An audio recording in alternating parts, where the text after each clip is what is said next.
Morning, guys. Welcome to Monday. We decided to do this quick topic on a Monday. We normally do it on a Saturday, but we thought we'd come up with a week with Pete.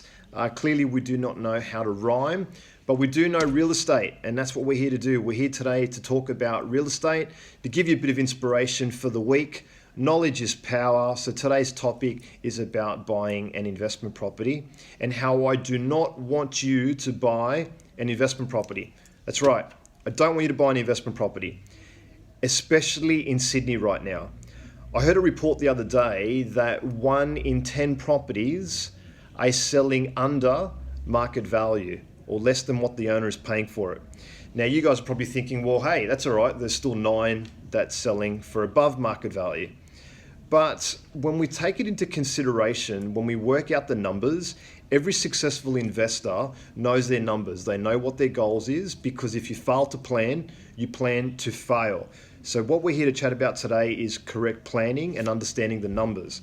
Now, if the average price in Sydney right now is $900,000 and we're getting around $550, $600 a week in rent, that unfortunately is going to be a relatively low yield. Let's quickly work it out. So I'll tell you how I've worked it out. If we're getting $550 a week in rent, we times that by 52, that's $28,600 per annum. If we divide that by the actual sale price, so the median price of 900,000, 1, 2, 3, that gives us 3.1% yield. That's a problem on our fancy Smiggles blue calculator there. Can't find a normal calculator around here. Now, from our perspective, if we're borrowing money from the bank at 4% or 4.1% and we're getting 3% back from the bank, that's a problem.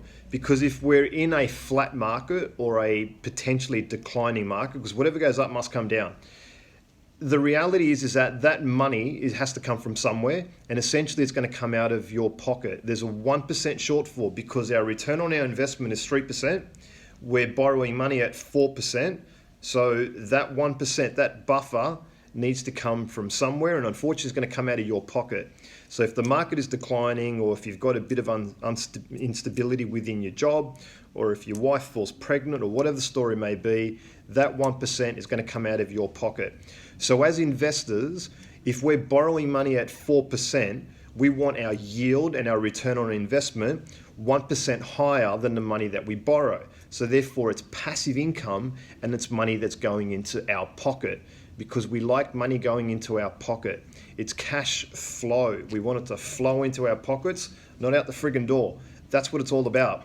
So right now, I want you to consider purchasing a duplex. That's right, a duplex. So 2 properties on the one title. That's actually called a dual key, and these types of properties are available within the Brisbane marketplace.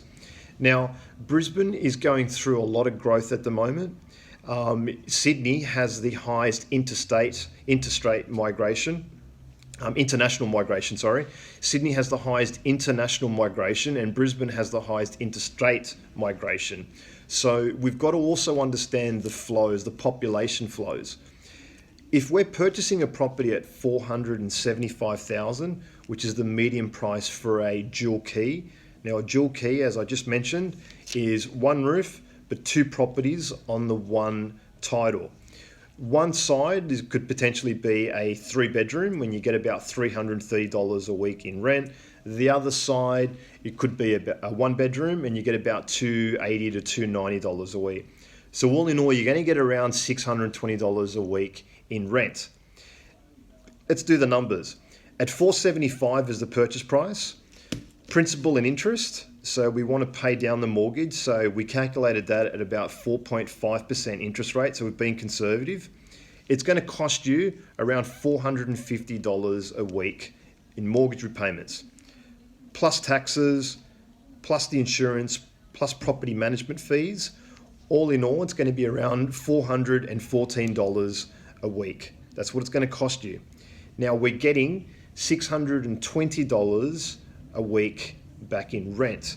So it's going to cash flow, so 620 minus the 514, it's going to put $106 a week in your pockets, cash flow positive. Now you have to say to yourself, what could you do with an extra $106 a week? Is that going to compound on a yearly basis? Of course it is. Is the asset going to increase in value? Well, there's going to be a good growth rate certainly in some parts of Brisbane.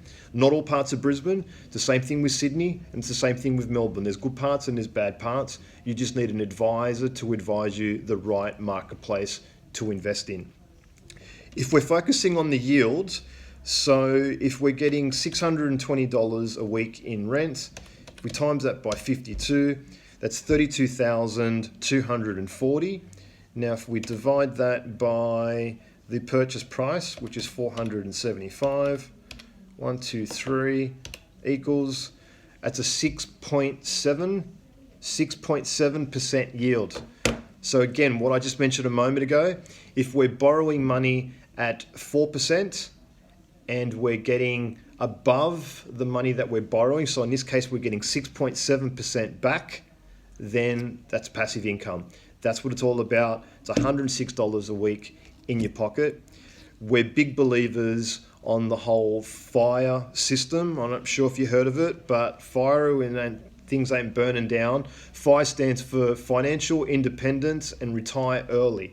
Now, if that sounds like something that you're interested in, if that sounds like a goal, if that sounds like something that you do want to achieve, then I recommend you coming to our next event next Tuesday. It's going to be at the Bella Vista Hotel at 6:15, and then we've got another one for everybody that lives in the Gong, the beautiful Wollongong, on Thursday evening at 6:15 as well. For tickets, jump onto our website, smartertenant.com.au/income. We hope to see you there, and let's get moving. See you guys. Have a good day. Thank you.